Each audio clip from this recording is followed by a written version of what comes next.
Hello students. Today I am here with a new family which is known as family Violaceae. Family Violaceae is also known as violet family.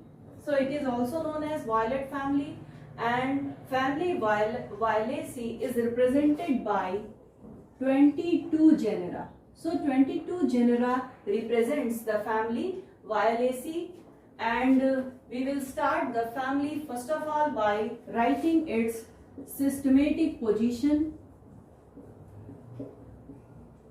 Systematic position includes Polypetalae, Thalamiflorae, and the order is Parieteals. So it belongs to the order Parieteals. Now we will describe the family. First of all, habit. They are generally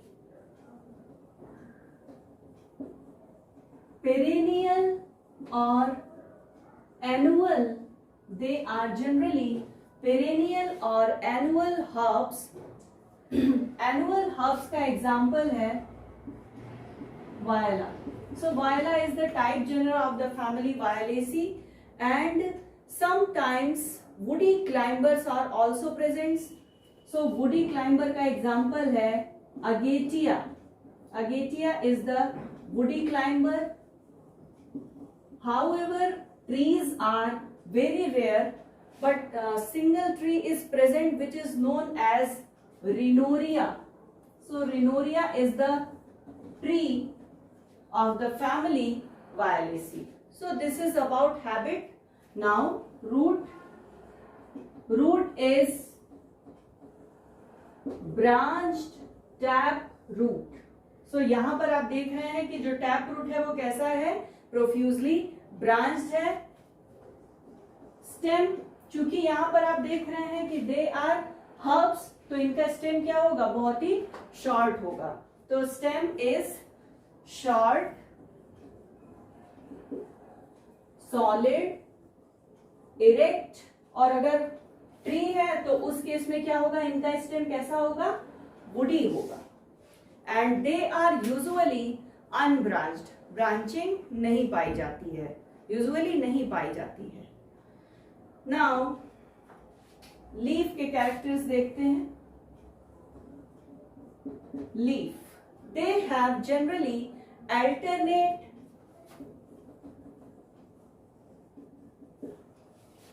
simple stipulate leaves. इनकी जो leaves होती है वो generally कैसी होती है, alternate होती है, सिंपल होती है, और कैसी होती है, स्टिप्यूलेट होती है. यहाँ पर स्टिप्यूल्स जो होते हैं उनका क्या हो जाता है, मॉडिफिकेशन हो जाता है. तो दे becomes large and just like. तो वायलेसी फैमिली में जो स्टिप्यूल्स पाए जाते हैं लीफ में, they are modified to form foliaceous structure. ये क्या हो जाते हैं, they become large and leaf like. Leaf like यानी कि इसे हम कहते हैं फोलिएशियस. फोलिएशियस स्टिप्यूल पाए जाते हैं. एंड यहां पर आप देखेंगे कि कहीं कहीं स्टिप्यूल्स क्या होते हैं, बहुत ही छोटे भी पाए जाते हैं. In some cases stipules are very small. Inflorescence इनका जनरली होता है कैसा, सॉलिटरी एक्सिलरी होता है, और या तो फिर पाया जाता है रेसिमोस इन्फ्लोरेसेंस पाया जाता है. सॉलिटरी एक्सिलरी फ्लावर मीन्स होता है when single flower arises from the floral axis, और racemose inflorescence is the inflorescence in which indeterminate growth take place in the fluorescence axis. तो ये हो गया रेसिमोस या सॉलिटरी एक्सिलरी होते हैं. तो ये हो गया इन्फ्लोरेसेंस के बारे में. अब हम लोग पढ़ेंगे फ्लावर के बारे में. फ्लावर कैसा है, फ्लावर के क्या कैरेक्टर्स हैं, चलिए देखते हैं. तो इनका जो फ्लावर होता है वो जनरली होता है ब्रैक्टिएट. यहाँ पर एक्टिनोमॉर्फिक फ्लावर्स नहीं पाए जाते हैं, यहाँ पर जाइगोमॉर्फिक फ्लावर्स पाए जाते हैं. zygomorphic, or they are bisexual, hermaphrodite, they are complete, and sometimes they are hidden underground. कभी कभी क्या होता है कि इनके जो फ्लावर्स होते हैं दे आर हिडन, ग्राउंड में क्या होते हैं, छुपे हुए होते हैं, ढके हुए होते हैं। तो कभी कभी इस तरह का भी फ्लावर आपको दिखाई देता है फैमिली वायलेसी में। अभी तक जो हमने फैमिली पढ़ी थी उसमें कहीं पर भी हमने इस तरह का कैरेक्टर हम लोगों ने नहीं देखा था कि उसमें जो फ्लावर है वो कैसे हो, हिडन टाइप के हो। तो यहाँ वायलेसी फैमिली को आप बाकी फैमिली से क्या कर सकते हैं, अलग कर सकते हैं। It is the distinguishing character of the family. Now flowers कैसे होते हैं, they are pentamerous and hypogynous. क्या होते हैं, हाइपोगाइनस होते हैं और पेंटामेरस होते हैं। नाउ अब हम फ्लावर के पार्ट्स के बारे में बात करेंगे। तो हम लोगों को पता है सबसे बाहर की तरफ क्या पाया जाता है, कैलिक्स पाया जाता है, and calyx is represented bye pentamerous, है ना। तो पेंटामेरस है तो यहाँ पर सेपल्स कितने पाए जाएंगे, 5 सेपल्स पाए जाते हैं। और यहाँ पर होती है पॉलीसेपलस कंडीशन, यानी कि ऑल सेपल्स आर फ्री। कभी कभी क्या होता है कि जो 5 सेपल्स में से जो एंटीरियर पेटल होता है, एंटीरियर सेपल, जो एंटीरियर सेपल होता है वो कभी कभी क्या हो जाता है, स्पॉट हो जाता है, थोड़ा अलग हो जाता है बाकी सेपल से। ना आफ्टर दिस यहां पर पाया जाता है इम्ब्रिकेट टाइप का एस्टिवेशन, इम्ब्रिकेट एस्टिवेशन पाया जाता है। Now corolla is represented by 5 petals and there is polypetalous condition। और यहाँ पर भी जो एस्टिवेशन पाया जाता है वो जनरली होता है इम्ब्रिकेट टाइप का। तो इम्ब्रिकेट एस्टिवेशन यहाँ पर पाया जाता है। और पेटल्स में जो एंटीरियर पेटल होता है वो क्या होता है, कभी कभी लार्जर हो जाता है। Anterior petal becomes larger and spurred. ये क्या हो जाता है, बड़ा भी हो जाता है, लार्जर हो जाता है as comparison to other petals. और ये कैसा हो जाता है, स्पर्ड हो जाता है। यहाँ पर पेटल्स में कुछ आउटग्रोथ लाइक स्ट्रक्चर पाए जाते हैं। इस तरह के पेटल को हम क्या कहते हैं, स्पर्ड पेटल कहते हैं। और ये जो आउटग्रोथ लाइक स्ट्रक्चर होते हैं इससे अटैच होता है नेक्टर ग्लैंड। क्या अटैच होता है, नेक्टर ग्लैंड या नेक्टरीज क्या होती हैं, अटैच होती हैं। नाउ रिनोरिया जो कि क्या है, ट्री है। यहां पर अगर आप देखेंगे तो सारे पेटल्स कैसे होते हैं, इक्वल साइज्ड होते हैं। They have equal sized petals. तो रिनोरिया को छोड़ करके बाकी जेनरा में अगर आप देखेंगे तो वहां पर क्या पाया जाएगा, जो एंटीरियर पेटल होगा वो कैसा होगा, लार्जर होगा। और कैसा होगा, स्पर्ड होगा, जो कि क्या कैरी करता है, नेक्टर ग्लैंड या नेक्टरी को क्या करता है, कैरी करता है। So after corolla we will discuss कि एंड्रोशियम कैसा होता है। Androecium represent the male sex organ of the flower and it is represented by 5 stamens. और ये जो स्टैमेन्स होते हैं they are alternate with the petal, यानी कि पेटल के क्या होते हैं, अल्टरनेट होते हैं। ये देखिए 5 पेटल ऐसे पाए जा रहे हैं। अब जो स्टैमेन है वो कैसे पाया जाएगा, 1 2 3 4 और ये 5। ये देखिए इस तरह के अरेंजमेंट को क्या कहते हैं, अल्टरनेट कहते हैं। और अगर यही स्टेमन इसके सामने जस्ट पाया जाता, मतलब हर पेटल के सामने एक एक स्टेमन अगर पाया जाता, तो इन दैट कंडीशन हम इसे कहते अपोजिट। यहां पर कैसा है, alternate with the petal. They are generally free. ये कैसे होते हैं, फ्री होते हैं। यहाँ पर कौन सी कंडीशन पाई जाती है, पॉलीएंड्रस कंडीशन पाई जाती है।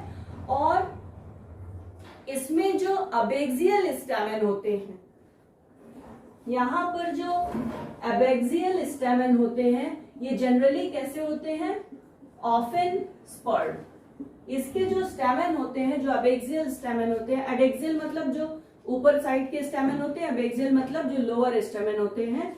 तो जो लोअर स्टेमन होते हैं वो कैसे होते हैं, स्पर्ड होते हैं।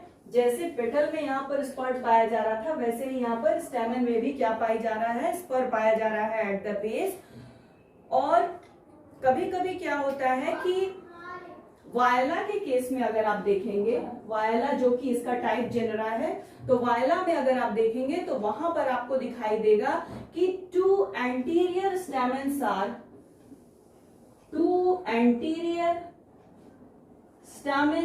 आर कैसा है, स्पर्ड है। यहां पर क्या था, जनरली आपको कैसा दिख रहा था, अबेक्सियल स्टेमन में स्पर्ड दिखाई दे रहा था। लेकिन वायला के केस में देखेंगे तो जो दो ऊपर के होते हैं, जो एंटीरियरली सिचुएटेड स्टेमन होते हैं, वो क्या होते हैं, स्पर्ड होते हैं। Now after androecium we will discuss कि गायनोशियम कैसे होते हैं। Gynoecium is represented by the presence of 3 carpels. यहां पर क्या प्रेजेंट है, 3 कार्पल्स प्रेजेंट है, यानी कि कौन सी कंडीशन है, ट्राई कार्पेलरी कंडीशन है। And all carpels are fused, यानी कि syncarpous condition is present. Syncarpous होते हैं यानी कि सारे कार्पल्स क्या होते हैं, आपस में फ्यूज होते हैं, और इनमें पाया जाता है पेराइटल प्लेसेंटेशन। क्या पाया जाता है, पेराइटल प्लेसेंटेशन। तो ये हो गया गायनोशियम के बारे में। नाउ अब हम देखेंगे फ्रूट कैसा होता है।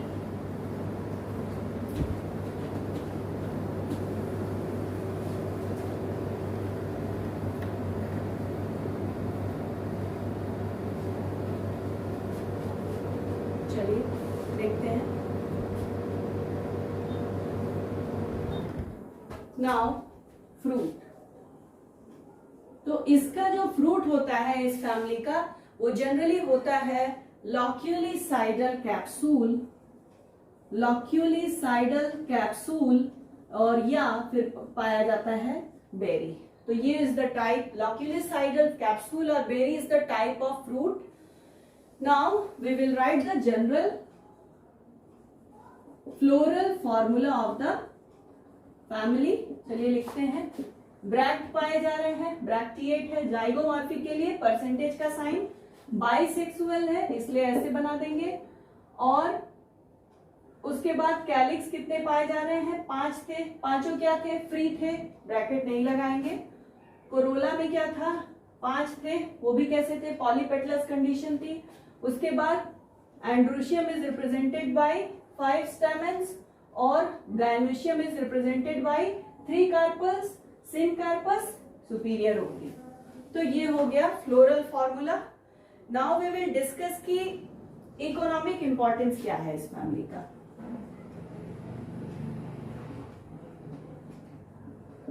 Actually family Violaceae is the family with little economic importance.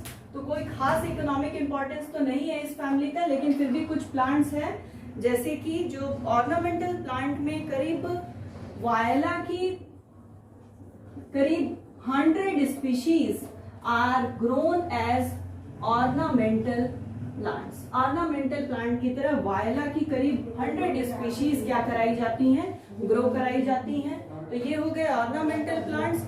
और उसमें जो सबसे ज्यादा कॉमन है वो है वायला ऑडोरेटा और दूसरा है वायला ट्राइकलर। तो ये 2 स्पीशीज है, odorata and tricolor, which is very popular ornamental plant.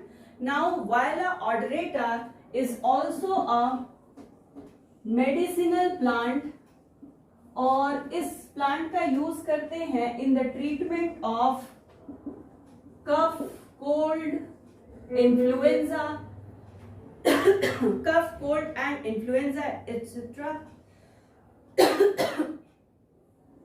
Now another plant is Hibanthes. Hibanthes is used in the treatment of UTI. UTI is the urinary tract infection.